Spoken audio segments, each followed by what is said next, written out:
tentu saja kami membangun rencana usaha penyediaan tenaga listrik khusus untuk IKN. Ini khususon. Itu Ya. nanti berbasis 100% pada energi baru terbarukan. Ada namanya pembangkit listrik tenaga surya. Tetapi di Kalimantan juga banyak sekali potensi pembangkit listrik tenaga air, yaitu Ya. hidro. Maka kami juga sudah punya list di mana ternyata potensi di Kalimantan besar sekali. Lebih dari 5 gigawatt yang tersedia untuk PT PLN Persero, bahkan di Kaltara masih ada 9 gigawatt. Jadi ada belasan gigawatt.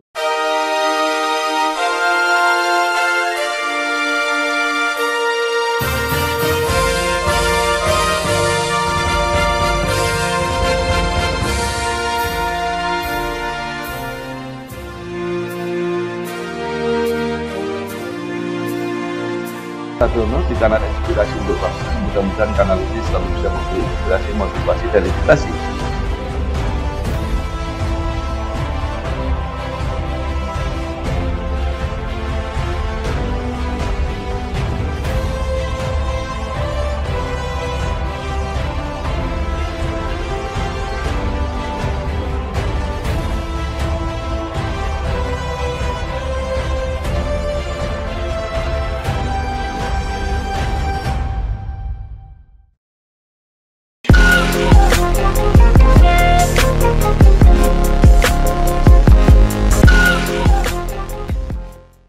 Assalamualaikum warahmatullahi wabarakatuh.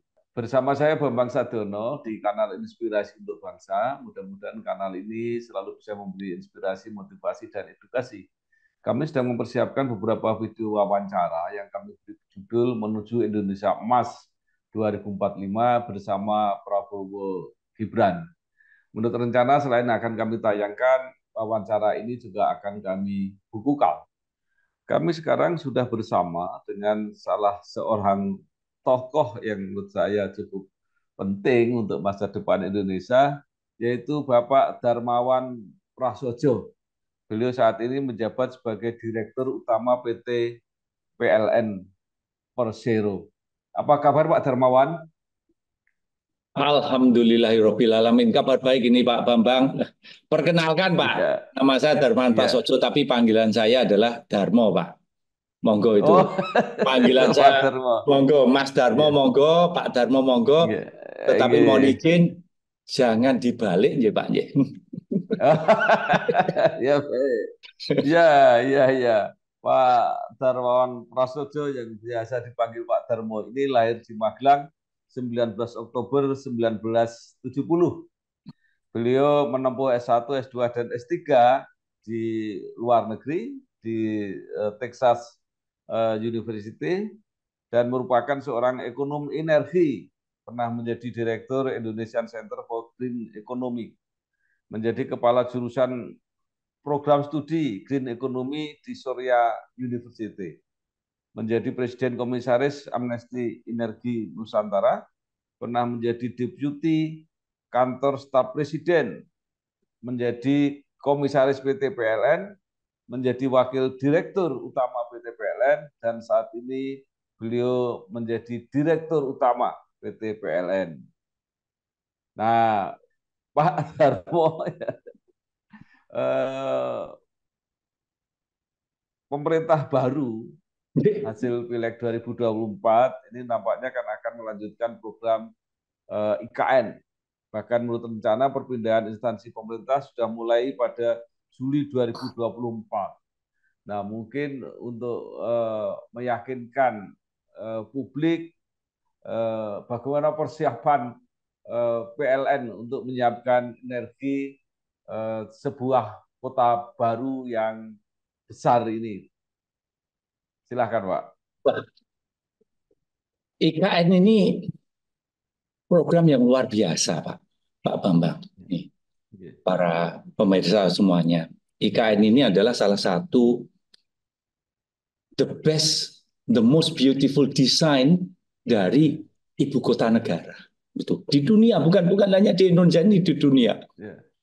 Maka ini adalah mimpi masa depan yang sudah dilontarkan oleh Presiden Republik Indonesia yang pertama Presiden Soekarno, yang kemudian pada waktu itu Pak Harto juga ada, kemudian saat ini Pak Jokowi, yang nanti akan diteruskan oleh pemerintahan baru yaitu Pak Prabowo dengan Mas Gibran. Jadi ini adalah suatu mimpi yang luar biasa. Kalau kita melihat desainnya itu menyatu dengan alam. Nah, maka sistem kelistrikannya pun harus adalah sistem kelistrikan with the state of the art of teknologi yang tersedia, yang ada saat ini. Sistem kelistrikan yang tercanggih. Nah, maka di sini sistemnya pertama adalah green. Hidup di ibu kota negara nanti adalah kehidupan yang ramah sekali dengan lingkungan.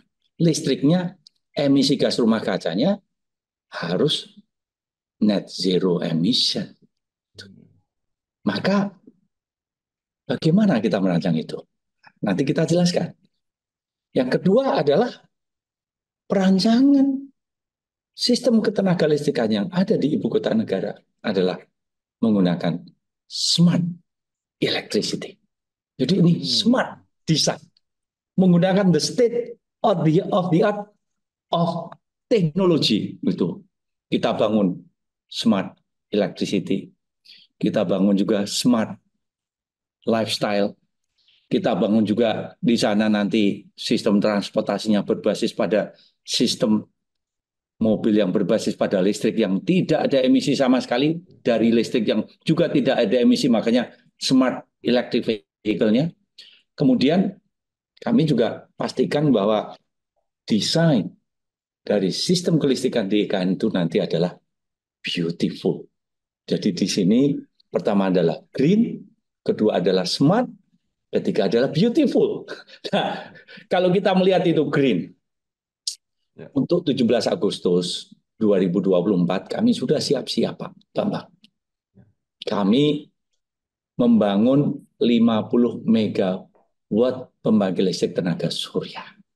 Sedangkan untuk 17 Agustus nanti kebutuhan hanya 30 megawatt. Jadi dari sistem kelistrikannya saja nanti Dewan 17 Agustus 2024 itu sudah 100% berbasis pada listrik hijau.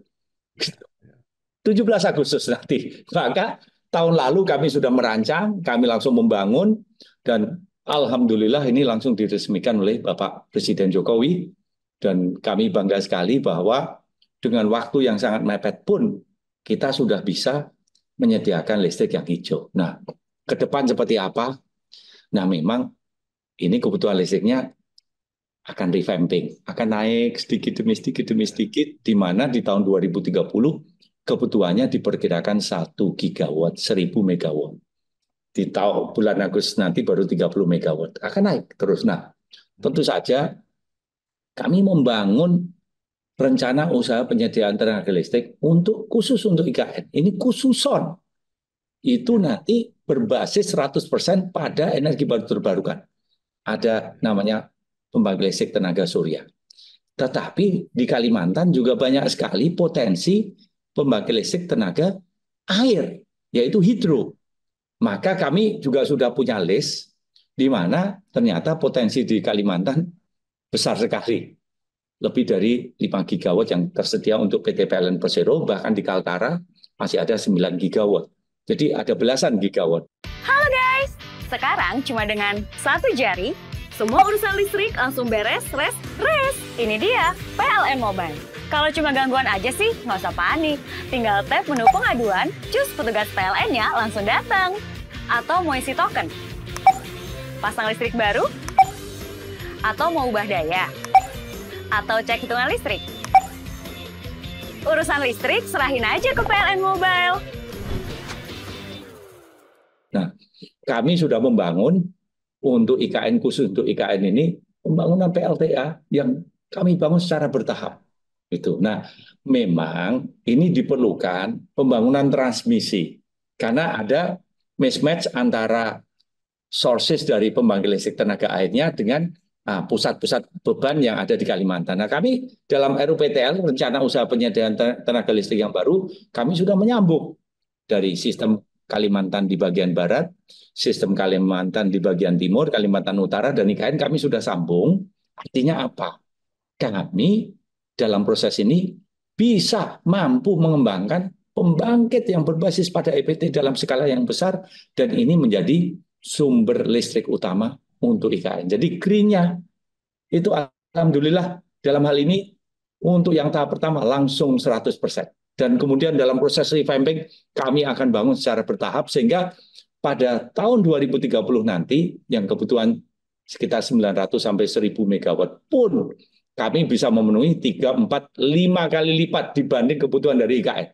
Listriknya hijau, net zero emission. Tentu saja kalau kita berbicara smart, kita bangun menggunakan the state of the art of technology. Nanti kami juga menyediakan misalnya smart home. Jadi siapapun yang nanti akan tinggal di IKN akan ada suatu fasilitas khusus, fitur-fitur khusus, package khusus dari PT PLN Persero di mana kami menyediakan smart home. Monggo. Begitu akan kami pasang semua pengaturan lampunya, kulkasnya, AC-nya, gaya hidupnya nanti, sound systemnya itu menggunakan smart, menggunakan artificial intelligence di mana gaya hidupnya disesuaikan dengan spesifik kebutuhan dari Bapak Ibu semuanya. Kemudian di situ kalau kita berbicara mobil listrik apakah beda sih dengan mobil yang internal combustion engine, Pak Bambang? Yang saya lupa. Mobil listrik itu totally different, Pak, berbeda, Pak. Mobil listrik itu di situ ada namanya gaya hidup yang smart, ada artificial intelligence. Bahkan ada mobil yang tidak perlu dengan pengemudi, di mana autonomous vehicle, di mana ada sistem artificial intelligence yang bisa mengemudikan dari poin A ke poin B. Maka mobil listrik itu bukan kemudian dari mobil yang berbasis bahan bakar menjadi mobil listrik, bukan. Ini adalah perubahan di mana ini gadget dengan artificial intelligence, dengan gaya hidup yang berbasis pada smart digital system yang sangat canggih, yang dikasih roda begitu, Pak. Dan itu juga sediakan di IKN nanti. Jadi gaya hidupnya pun is going to be totally different. Nah, kemudian juga ada smart digital solution. Kemudian smart electricity. Nah, yang terakhir adalah beautiful. Dalam proses merancang agar sistem kelistrikan di IKN ini, kami merancang sistem kelistrikan yang cantik, Pak. Ini sebagai contoh kemarin kami juga merenovasi sistem kelistrikan di Istana Negara. Kami permintaan dari Pak Mensesnek ini langsung dari Pak Pratik. Mas Dirut, tolong instalasi listriknya ditaruh di bawah tanah. Jadi instalasi listriknya sama sekali tidak kelihatan, Pak Bapak. Nggak kelihatan. Yang muncul hanya sedikit, itu pun disamarkan sebagai taman. Jadi very beautiful. Jadi instalasi listriknya sudah cantik. Kemudian dia akan menjadi smart electricity, smart lifestyle, smart electric vehicle, dan listriknya juga hijau. Jadi kami melihat bahwa IKN ini adalah IKN yang luar biasa. Dan kami juga bangga sekali, jadi pemerintahan Pak Prabowo dengan Mas Gibran ini adalah pemerintahan yang punya komitmen kuat untuk meneruskan bahwa IKN ini akan bisa terwujud dan menjadi kebanggaan kita semuanya. Bahkan ini anak saya udah menanyakan terus ini, Pak Bambang, jadi when are we going to move to IKN? Katanya. It's so beautiful gitu. Jadi ini adalah kebanggaan kita semuanya, dan kita bangga juga bahwa ini menjadi salah satu program yang menjadi andalan dari pemerintahan Pak Prabowo dengan juga Pak Mas Gibran. Demikian Pak Bambang.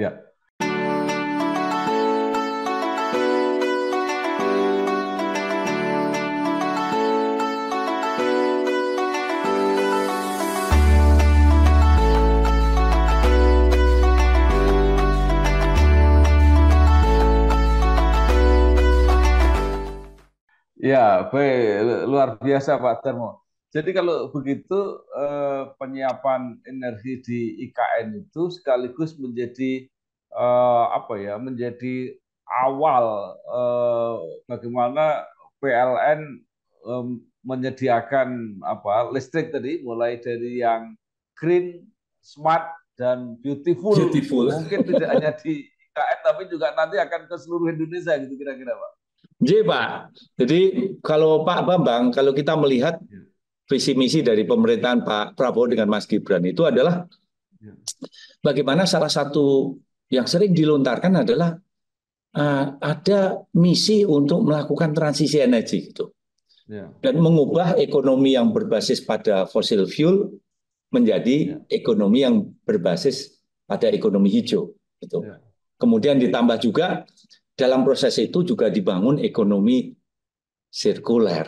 Nah, tentu ya, saja ini mimpi yang luar biasa ini. Yang ya, ini adalah menjadi fondasi bagaimana Indonesia bisa menjadi suatu negara yang maju. Indonesia emas di tahun 2045. Nah, tentu saja ini perlu dibutuhkan bagaimana kita bisa menyediakan energi yang affordable. Kalau harganya mahal, ya bagaimana Indonesia bisa menjadi negara yang sangat kompetitif kan gitu. ya, Kemudian sistemnya juga reliable, tetapi juga harus dari sudut pandang environment sustainable. Nah, dari pemerintahnya Pak Prabowo dengan Mas Gibran ditambah lagi ekonomi sirkuler. Artinya ya, ekonomi yang mampu menggerakkan ekonomi dari masyarakat. Maka ini tujuannya luar biasa bahwa menyediakan energi yang bersih, menggeser ekonomi yang tadinya fosil fuel menjadi ekonomi hijau, dan dalam proses itu bisa mempercepat pertumbuhan ekonomi kan begitu. Dalam proses itu bisa ekonomi sirkuler, artinya membangun kapasitas nasional, memberikan kemakmuran bagi masyarakat dengan kegiatan ekonomi yang berbasis pada ekonomi hijau tersebut, memberikan kemakmuran, mengurangi dari kemiskinan. Nah, dalam proses ini menjadi suatu low carbon ekonomi. Dalam proses ini ada ekonomi sirkuler, menggerakkan ekonomi kerakyatan. Nah, ya, tentu saja ini tidak bisa kemudian energinya menjadi lebih mahal. Energinya tetap harus affordable. Sistemnya harus tetap reliable. Tetapi dengan ekonomi hijau, dengan ekonomi sirkuler, bagaimana kelestarian lingkungan tetap bisa dijaga. Kenapa? Karena saya melihat bahwa pemerintahan dari Pak Prabowo dengan Mas Gibran ini peduli bahwa generasi masa mendatang harus punya masa depan lebih baik daripada generasi masa kini. Maka harus dibuatkan low carbon ekonomi. Ekonomi yang berbasis pada environmental sustainability. Tapi pertumbuhannya tetap harus naik. Gitu. Jadi ini adalah suatu mimpi besar sehingga kita semuanya mendukung penuh agar mimpi-mimpi ini, misi ini bukan hanya dalam bentuk wacana tetapi bisa terwujud dalam bentuk yang nyata, yaitu kemakmuran bagi seluruh segenap warga Republik Indonesia ini. Mas Bang. ya.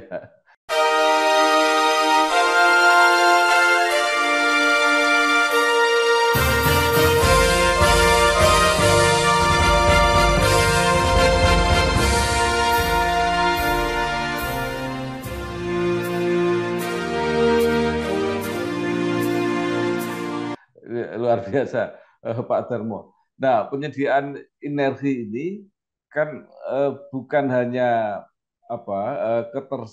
green saja sesuai misi ke depan, tapi kan juga harus ketersediaan yang menyeluruh dan terjangkau. Nah, ini masih ada apa Pak harapan misalnya kayak di Indonesia Timur misalnya ketersediaan energi untuk mendukung industrialisasi misalnya. Nah, masalah-masalah seperti itu seperti apa Pak? Nah, memang dulu ini Pak Bambang, Ya, dulu ada paradigma. Kalau mau energi murah, ya, itu kotor. Dulu begitu. Kalau ya. mau energi bersih, mahal. Begitu Pak Bambang. Nah, Ya, dulu kita lelang membangun pembangkit listrik tenaga surya 2015. ya. 26 sen, Pak. Hmm, Sedangkan kalau dari batu bara hanya 5 sampai 7 sen. Jadi mahalnya mahal sekali. nah, Bisa ya, sampai 4 kali lipat. Kan mahal ya, sekali ya, Pak. Nah, itu. Nah, ya, kemudian 2017 kita lelang pembangkit listrik tenaga surya sudah turun menjadi 10 sen. Nah, kita membangun lagi yang beberapa bulan yang lalu sudah turun menjadi sekitar 4,85 sen untuk pembangkit listrik tenaga surya. Jadi kita melihat bahwa peradaban manusia itu berinovasi. Jadi dulu harganya mahal semakin turun gitu. Nah, pembangkit listrik tenaga bayu, angin. Dulu sekitar 12 sen, turun menjadi 11,7, turun menjadi 10,7. Nah, kemarin kita membangun harganya turun menjadi 5,5 sen, Pak. Jadi semakin turun.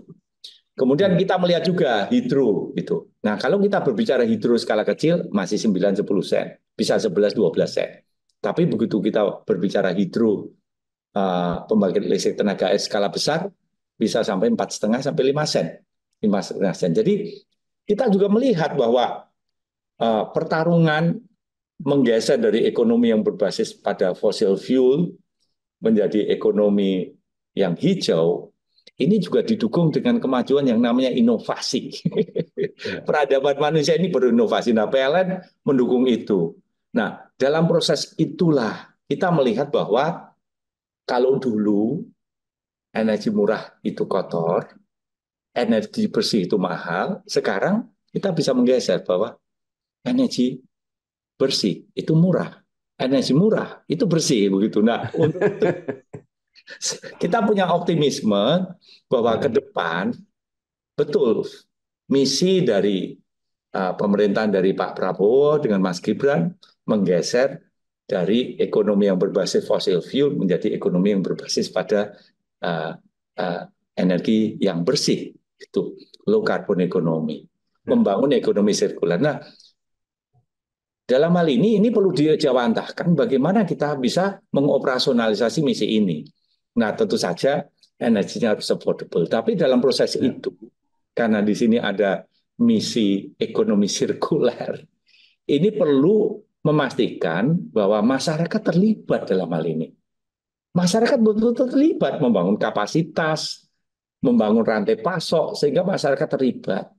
Dan untuk itu, ekonominya masih ditangkap di dalam negeri, membangkitkan gairah masyarakat untuk berkarya begitu. Ini contoh.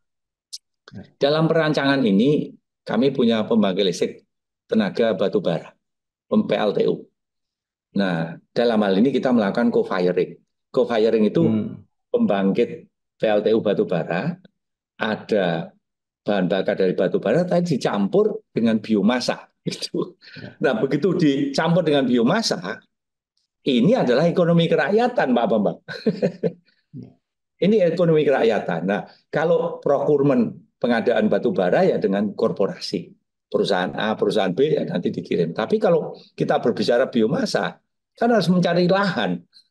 Lahannya kalau bisa ditanami dengan padi, ya tidak mungkin bisa bersaing dengan tanaman misalnya indigo vera, gamal, kemudian misalnya kaliandra, kan tidak mungkin, Pak. Pasti produksinya. Maka tanah yang dicari adalah tanah yang kering, yang tidak bisa dimanfaatkan untuk tanam padi, tidak bisa dimanfaatkan untuk tanam jagung, di mana di situ kering, tapi tanah itu masih bisa dimanfaatkan untuk tanaman kaliandra, indigo vera, gamal. Dan begitu itu, maka kami harus menggerakkan masyarakat untuk menanam biomas ini. Yang tadinya ekonomi berbasis pada korporasi, kontraknya dengan korporasi, kalau untuk pasokan batu bara ini kontraknya dengan siapa? Ya dengan rakyat, begitu Pak. Harus menggerakkan. Nah, dalam proses itu ditanamlah tanaman ini.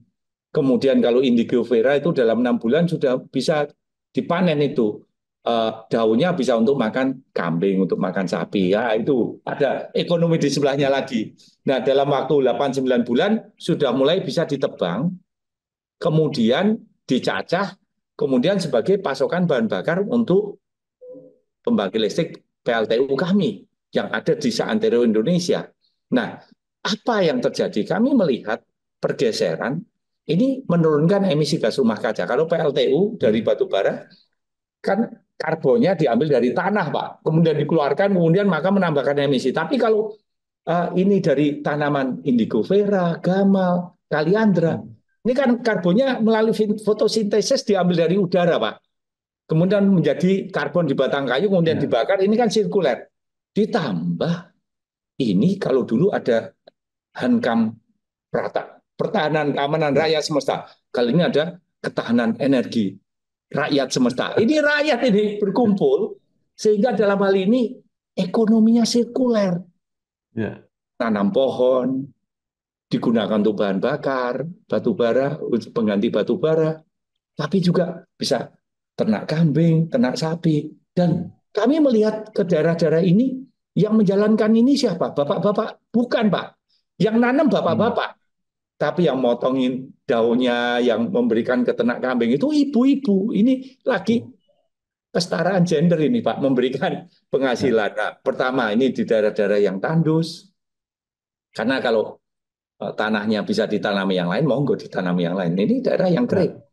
Baru kemudian ada pemberdayaan masyarakat. Jadi kami melihat bahwa masih banyak lagi. Nanti juga ada pembangkit listrik berbasis pada bayu, pada angin, pada solar, pada matahari, pada hidro, pada geothermal, dan lain-lain. Tapi kami melihat bagaimana misi dari pemerintahan Pak Prabowo dengan Mas Gibran ini, di mana menekankan, oh iya dong, pergeseran dari ekonomi yang fosil menjadi ekonomi hijau penting. Tapi jangan lupa ini ekonomi sirkuler juga nih, harus memberdayakan masyarakat kan begitu Pak. Dan akhirnya itu nanti cash and carry, bagaimana pergeseran transisi energi ini langsung memberikan kemakmuran bagi masyarakat sekitar.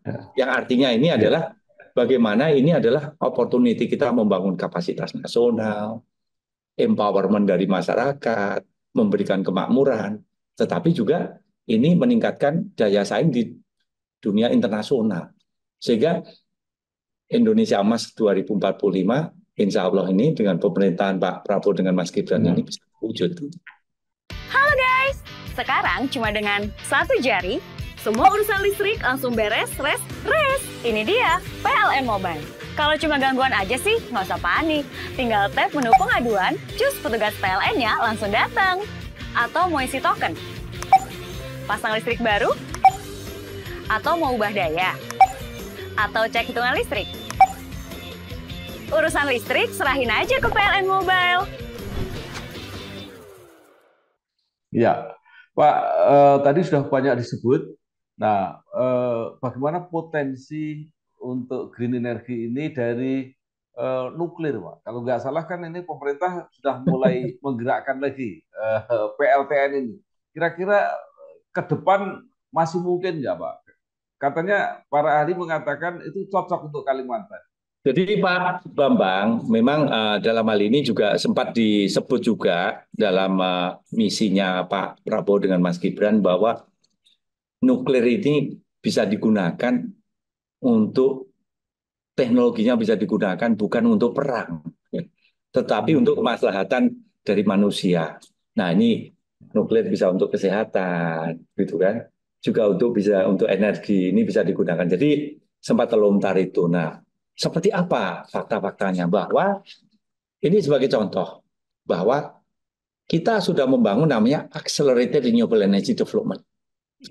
Ini senario mempercepat transisi energi dengan menambah energi baru terbarukan. Nah, untuk Sumatera dengan Jawa, apabila seluruh potensi dari hidro maupun geothermal itu diambil, kemudian dan juga ditambah sedikit dengan campuran dengan gas, itu di tahun 2035 potensi hidro dan geothermal Sumatera dan Jawa itu sudah habis, Pak Bambang. Sudah habis, betul. Maka ke depan perlu dibangun transmisi dari Kalimantan ke Jawa untuk mengalirkan penambahan pembangkit EBT terutama dari hidro dari Kalimantan ke Jawa. Karena potensi di Kalimantan cukup besar. Nah, tentu saja dalam melakukan simulasi kami dengan International Energy Agency, itu dalam salah satu senario-nya adalah dibutuhkan penambahan pembangkit nuklir sebagai penyeimbang. Karena apa? Kita membutuhkan pembangkit dalam skala yang cukup besar. Di Sumatera Jawa penambahan kapasitas harus dibangun 2.500 megawatt per tahun, Pak Bambang. Per tahun. Jadi antara 2030 sampai 2040, Sumatera Jawa saja penambahan kapasitas yang harus dibangun 2.500 kali 10. 25 gigawatt itu jumlah yang sangat besar sekali. Nah, tentu saja kami tidak bisa lagi membangun pembangkit berbasis pada PLTU, batu bara. Harus dibangun pembangkit yang beroperasi 24 jam, tapi emisi gas rumah kacanya sangat rendah. Salah satunya adalah nuklir. Maka ini sejalan dengan misi yang disampaikan oleh Pak Prabowo dengan Mas Gibran bahwa ke depan nuklir dimanfaatkan, tapi bukan untuk tujuan perang. Tapi ini dimanfaatkan untuk meningkatkan kemaslahatan manusia, yaitu salah satunya adalah untuk energi, yaitu pembangkit listrik yang berbasis pada nuklir.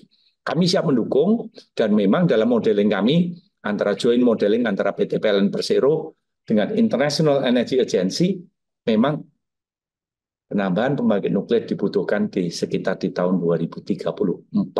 Nah, tapi 2034-2035. Tetapi kalau kita melihat bahwa benchmarking di negara-negara lain untuk merancang dan membangun pembangkit nuklir, rata-rata 10 tahun, Pak Bambang.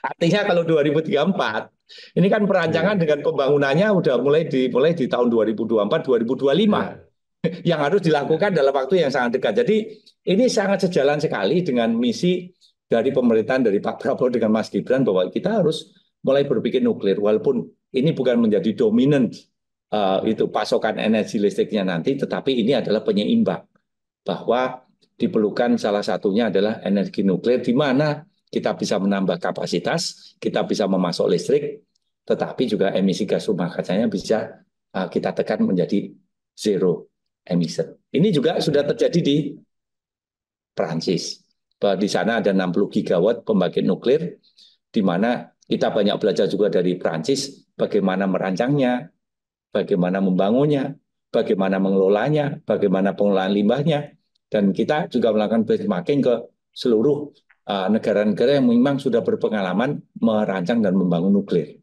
Dan dari benchmarking ini kita punya optimisme bahwa nuklir bisa menjadi salah satu andalan. Bagaimana kita kan harus melakukan variasi ya, dari ada hidro, ada geothermal, ada berbasis pada gas, dan nanti juga untuk baseload-nya bisa ditambah dengan nuklir. Dan ini sesuai dengan misi dari pemerintah Pak Prabowo dengan Mas Gibran.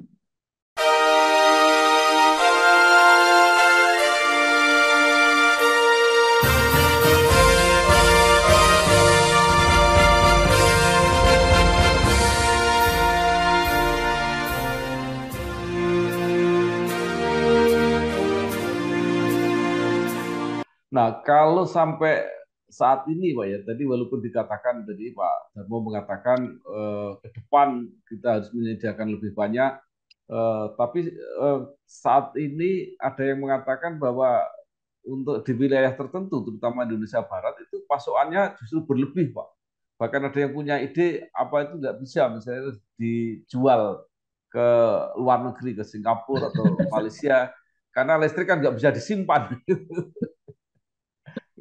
Jadi Pak Bambang, memang beberapa waktu lalu sistem di Sumatera dengan Jawa itu mengalami oversupply dari pasokan gitu. Nah, tentu saja dalam menghadapi ini kami melakukan renegosiasi ini dengan para pengembang listrik. Pembangkit yang akan masuk, kami juga melakukan renegosiasi kontraknya, kemudian juga commissioning date, yaitu tanggal penyelesaian dari pembangkit itu kami tunda beberapa ini, sehingga dalam proses itu kami bisa mengurangi beban take or pay kami sebesar 47 triliun itu, 3 billion US dollar, sehingga membuat kondisi keuangan PLN juga menjadi lebih sehat lagi. Nah, dalam proses ini kami menekankan bahwa kami menyediakan listrik pertama untuk kebutuhan domestik dulu. Bagaimana pertumbuhan ekonomi yang sangat tinggi ini, kami harus mampu menyediakan listrik. Kenapa? Kalau listriknya itu kurang, maka pertumbuhan ekonomi akan melambat. Maka menciptakan lapangan kerjanya juga melambat. Maka kemakmuran bagi rakyatnya juga melambat. Maka kami punya komitmen menyediakan listrik kebutuhan domestik. Nah, tetapi ini tidak menafikan bahwa akan dibangun interkoneksi di negara-negara di ASEAN.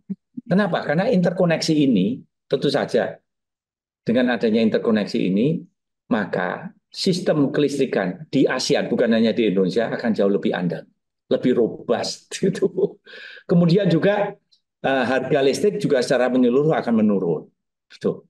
Karena dengan adanya interkoneksi ini, listrik yang lebih murah bisa mengalir ke pusat-pusat beban yang lebih mahal, sehingga harga listrik lebih menurun. Kemudian juga ada juga potensi energi baru terbarukan yang bisa mengalir dari tempat satu dengan tempat yang lain. Nah, kerjasama internasional ekspor listrik ini sudah terjadi, Pak. Yaitu di Papua Nugini, Pak. Kebetulan ada satu desa di Papua Nugini yang masih hidup dalam kegelapan. Nah, kebetulan ada kunjungan Pak Presiden Jokowi ke Papua Nugini. Kemudian mereka menyampaikan bahwa ini ada sisi gelap yang harus segera dilistriki, tapi desa itu lebih dekat ke perbatasan di Indonesia. Kami langsung secara cepat nih Pak Bambang, kita bangun transmisi. Melewati perbatasan, langsung ke masuk desa tersebut, dan saat ini sudah tersambung Pak. Jadi ekspor listrik itu sudah terjadi. Nah, untuk itu ke depan, memang saat ini sedang kita pelajari juga interkoneksi dari Indonesia ke Malaysia, baik itu di Kalimantan bagian utaranya, di Sabah Sarawak, kemudian di Semenanjung Malaysia, ke Singapura, ke Thailand, dan kemudian ASEAN kami sambung semuanya. Ini sedang dalam studi, Pak. Nah, ini tentu saja studinya harus pertama adalah bagaimana penyelarasan dari kebijakan, gitu. Penyelarasan bagaimana secara tantangan dari sudut pandang teknis. Penyelarasan alignment dari sudut pandang komersial yang saling menguntungkan. Tapi tentu saja kami juga menitik beratkan bagaimana dalam proses ini ya Sumatera dengan Jawa yang saat ini belum tersambung nanti akan kita sambung. Ya. Kemudian Sumatera sampai ke Bangka, sampai ke Batam juga kami sambung. Ke depan dari Kalimantan ke Jawa kita sambung. Kalimantan ke Sulawesi juga kita akan sambung. Kemudian dari Nusa Tenggara Timur, bahkan sampai ke Jawa pun kita sambung. Kemudian ASEAN pun akan ke depannya akan tersambung semuanya, interkoneksi ini. Artinya apa? Dalam proses ini maka kedepannya transisi energi ini akan berjalan lebih lancar lagi. Sistem kelistrikan menjadi juga jauh lebih andal. Kemudian juga dalam proses ini kita juga membangun suatu optimisme bahwa tidak ada lagi saudara-saudara kita yang sudah 70 tahun sekian itu merdeka, itu masih hidup dalam kegelapan. Kita menyampaikan bahwa keadilan sosial bagi seluruh rakyat Indonesia ini bukan hanya tulisan di atas kertas, tetapi betul-betul dalam wujud nyata di mana listrik ini menjadi hak asasi bagi setiap warga Indonesia ini bisa dinikmati oleh seluruh rakyat Indonesia seantero Nusantara. Jadi ini adalah mimpi besar gitu yang menjadi bagian bagaimana membangun fondasi untuk Indonesia Emas, tetapi ini harus kita laksanakan dengan baik. Itu Pak Bambang.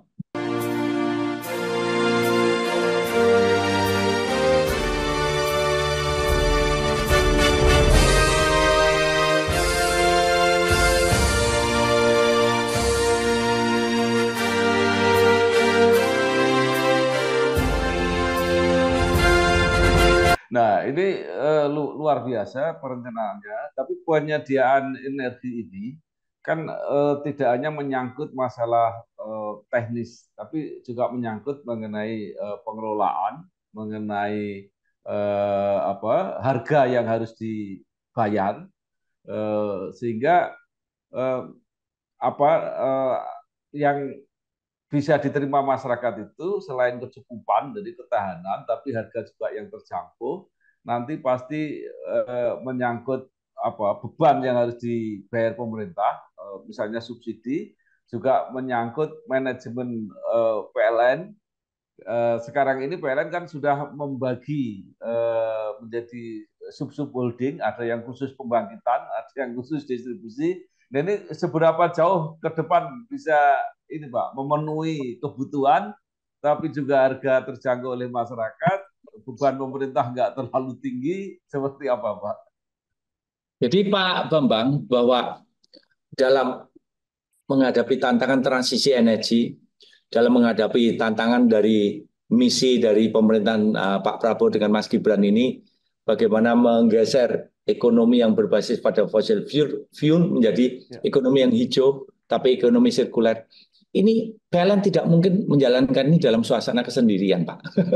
Jadi dalam RUPTL, rencana usaha penyediaan tenaga listrik yang ke depan, ini juga kita merancang bahwa 60% penambahan pembangkit itu berbasis pada kerjasama dengan pihak ketiga. Jadi ini adalah kolaborasi. Ini PLN tidak akan menanggung beban ini sendirian. Ini berbasis pada kolaborasi sehingga seluruh komponen bangsa ini itu bersama-sama menyelaraskan derap langkahnya seiring seirama untuk bersama-sama membangun bangsa. Jadi PLN tidak dalam kesendirian, begitu Pak. Nah, tidak dalam kesendirian juga ini kerjasamanya bukan hanya domestik, tetapi juga kerjasama regional dan juga kerjasama internasional. Jadi ini adalah kerjasama yang luar biasa. Nah, dalam proses itu PLN juga berbenah secara struktur organisasi internal. Dulu aset pembangkit itu terpecah-pecah. Ada yang miliknya Indonesia Power, ada miliknya Pembangkitan Jawa Bali, ada yang miliknya masing-masing direksi itu di holdingnya PLN, jadi terpecah-pecah. Maka pengelolaannya juga menjadi sangat sulit gitu. Nah, dan kemudian juga ini begitu kita mau bergerak cepat karena proses bisnisnya menjadi sangat kompleks, ini menjadi proses bisnis yang sangat lambat gitu. Nah, untuk itu kami melakukan suatu konsolidasi aset yang tadinya terpecah-pecah dengan proses bisnis yang sangat kompleks, kami konsolidasikan hanya menjadi dua, yaitu di PLN Subholding Indonesia Power dan satu lagi PLN Subholding Nusantara Power. Indonesia Power ada 23 gigawatt kapasitas pembangkit, di Nusantara Power ada 21 gigawatt kapasitas pembangkit. Nah, Indonesia Power dengan Nusantara Power dengan kapasitas 23 dan 21 gigawatt itu adalah perusahaan Genco, Generation Company yang terbesar di Asia Tenggara. Bahkan perusahaan listrik nasionalnya Malaysia TNB itu pun jauh di bawah 17 gigawatt. Jadi ini masing-masing Indonesia Power dengan Nusantara Power pun adalah perusahaan Genco yang terbesar di Asia Tenggara. Nah, pergeserannya adalah begitu aset-aset itu dikonsolidasi, maka anak subholding atau anak perusahaan kami ini bergeraknya menjadi lincah. Kemudian juga bisa melakukan penghematan, efisiensi dengan pengelolaan dengan skala ekonomi yang jauh lebih besar lagi. Kemudian juga terbangun core kompetensi, technical skill yang knowledge yang terbangun sehingga pengelolaannya juga menjadi jauh lebih efisien. Nah, dalam proses inilah PLN yang tadinya pergerakannya lambat menjadi lebih lincah. PLN yang tadinya mungkin agak sedikit backward looking gitu menjadi forward looking, dan dalam proses ini kami mampu membangun ekosistem yang kondusif untuk berkolaborasi, ekosistem yang kondusif untuk berinvestasi. Maka kami menjadi lebih lincah untuk membangun partnership karena dalam menghadapi ekonomi hijau ini, sekali lagi PLN tidak mungkin menghadapi ini dalam suasana kesendirian. Kami harus membangun suatu kolaborasi, suasana kebersamaan. Nah, maka kami mengajak investor, private investor, partner-partner kami, IPP, Independent Power Producer, perusahaan listrik swasta bersama-sama dengan PT PLN, mari melihat ini jangan lagi hanya sebagai tantangan, tetapi ini sebagai opportunity, bahwa dalam menghadapi tantangan ekonomi hijau ini adalah juga business opportunity yang kemudian akan memperkokoh baik itu bagi PT PLN maupun bagi partner-partner kami. Dan dalam proses itu mempercepat pertumbuhan ekonomi, menciptakan lapangan kerja, memberikan kemakmuran, kemudian juga memerangi kemiskinan, dan yang paling penting lagi, tugas PLN kalau dulu hanya menyediakan listrik, tapi ke depan, how we going to take care the environment. Kita menjaga kelestarian lingkungan. Demi apa? Demi masa depan generasi mendatang yang lebih baik daripada generasi saat ini, gitu Pak Bambang.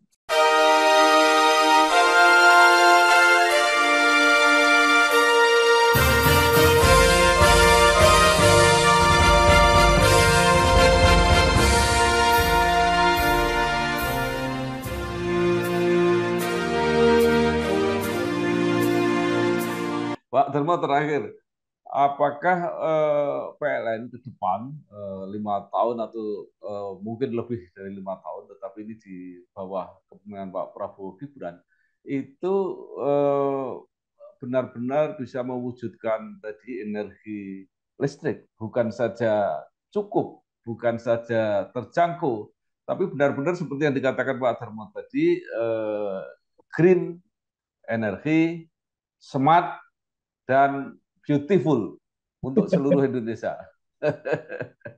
Jadi Pak Bambang, bahwa ini proses ini sudah berjalan Pak. Jadi 3 tahun lalu dalam perencanaan RUPTL, Rencana Usaha Penyediaan Tenaga Listrik, 3 tahun lalu kami sudah menghapus 13 gigawatt pembangkit listrik tenaga batubara dari RUPTL. Itu dalam planning ya, 13 gigawatt dalam planning itu. Nah kemudian pada saat itu juga sudah di launching namanya net zero emission di tahun 2060 ini di masih pemerintahan Pak Jokowi kemarin gitu. Jadi dan kemudian juga kami pada waktu itu Pak Presiden Jokowi menandatangani JETP, Just Energy Transition Program.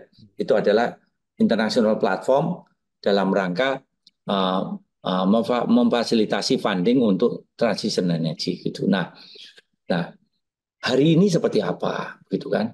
Bahwa ini adalah rancangannya adalah net zero emission di tahun 2060. Nah, tentu saja ini membutuhkan suatu proses. Nah, saat ini sedang untuk mendukung pemerintahan Pak Prabowo dengan Mas Gibran, yaitu ekonomi hijau yang rendah emisi, yang ekonomi sirkuler. Ini juga kami bersiap-siap dengan merancang namanya Accelerated Renewable Energy Development gitu Pak. Nah, dalam perencanaan yang baru ini, 75% penambahan pembangkit itu berbasis pada energi baru, terbarukan. Di situ sampai 2040 ada 32 gigawatt berbasis pada hidro dan juga geothermal. Kemudian ada 28 gigawatt berbasis pada pembangkit listrik berbasis pada angin dan juga matahari. Itu wind and solar and wind. Jadi totalnya lebih dari 60 gigawatt penambahan kapasitas sampai 2040 berbasis pada energi baru terbarukan. Masih ada fossil fuel, ada sedikit Pak. Ya. Ini masih diperlukan, kami melakukan joint modeling, sistem modeling dengan International Energy Agency, dan mereka menyampaikan bahwa ini perlu ada penyeimbang pembangkit yang ada di lokasi beban-beban. Di sekitar Banten, Jakarta ada, di Jawa Tengah ada, di Jawa Timur ada, di Sumatera Selatan ada, di Sumatera bagian utara ada, semuanya. Yaitu yang berbasis pada gas, Pak. Di mana emisi gas rumah kacanya pun bisa berkurang sekitar 60% dibanding emisi gas rumah kaca dari pembangkit listrik berbasis batu bara. Jadi dalam hal ini kami sudah mempersiapkan suatu new blueprint di mana Accelerated Renewable Energy Development dalam rangka bagaimana misi dari Pak Prabowo dengan Mas Gibran, yaitu terjadi adalah pergeseran menjadi ekonomi hijau dan juga ekonomi sirkular. Nah, tentu saja ini masih dalam penggodokan, di mana dalam proses kedepannya kita harus memastikan bahwa value chain atau rantai pasoknya tetap ada di bangsa Indonesia. Karena dalam hal ini adalah kuncinya. Bagaimana kita bisa membangun kapasitas nasional, sehingga dalam proses ini pembangunan ekonomi hijau, pembangunan pembangkit yang berbasis pada energi baru terbarukan ini bisa membangun kapasitas nasional dan bisa menciptakan lapangan kerja yang ada di domestik. Nah, masih ada juga yang tadi co-firing. Bagaimana pembangkit kami yang sudah kebajot menggunakan batu bara bisa di-blending dengan biomass. Dalam hal ini juga menciptakan lapangan kerja baru, yaitu ekonomi kerakyatan, di mana rakyat bisa betul-betul memberikan sumbangsih bagi penurunan emisi gas rumah kaca, tetapi dalam proses itu juga meningkatkan penghasilannya. Jadi ini adalah suatu mimpi besar dari pemerintahan Pak Prabowo dengan Mas Gibran, bagaimana adanya transisi energi, bagaimana ada ekonomi hijau, ada ekonomi sirkuler, dan ini adalah fondasi untuk mencapai Indonesia Emas. Tentu saja kami dari PT PLN Persero bangga dengan misi itu dan siap mendukung agar mimpi Indonesia Emas dengan adanya penyediaan energi yang ramah lingkungan, energi yang affordable, energi yang reliable, tetapi juga sustainable, yaitu tugas kita juga menjaga lingkungan. Kenapa? Karena Indonesia akan maju, ekonomi akan tumbuh, negara menjadi, rakyatnya menjadi makmur, tetapi kita juga memastikan generasi masa mendatang punya masa depan lebih baik daripada generasi saat ini. Demikian Mas Bambang Satut. Iya Pak, luar biasa. Terima kasih sekali Bapak Darmawan Prasojo, Direktur Utama PT PLN, yang telah menyampaikan begitu menarik, begitu detail, begitu luas rencana penyediaan energi yang hijau, smart, beautiful, dan mudah-mudahan ini akan menjadi bagian dari upaya pemerintahan mendatang selama 5 tahun dan sekaligus juga menyiapkan fondasi untuk selanjutnya menuju Indonesia Emas 2045. Sekali lagi terima kasih. Sukses Pak Darmo. Wassalamualaikum warahmatullahi wabarakatuh. Waalaikumsalam warahmatullahi wabarakatuh. Terima kasih, matur sembah nuwun, Mas Bambang Satun. Terima kasih. Sugeng siang. Halo guys, sekarang cuma dengan satu jari, semua urusan listrik langsung beres, res. Ini dia PLN Mobile. Kalau cuma gangguan aja sih, nggak usah panik. Tinggal tap menu pengaduan, cus petugas PLN-nya langsung datang. Atau mau isi token, pasang listrik baru, atau mau ubah daya, atau cek hitungan listrik. Urusan listrik serahin aja ke PLN Mobile.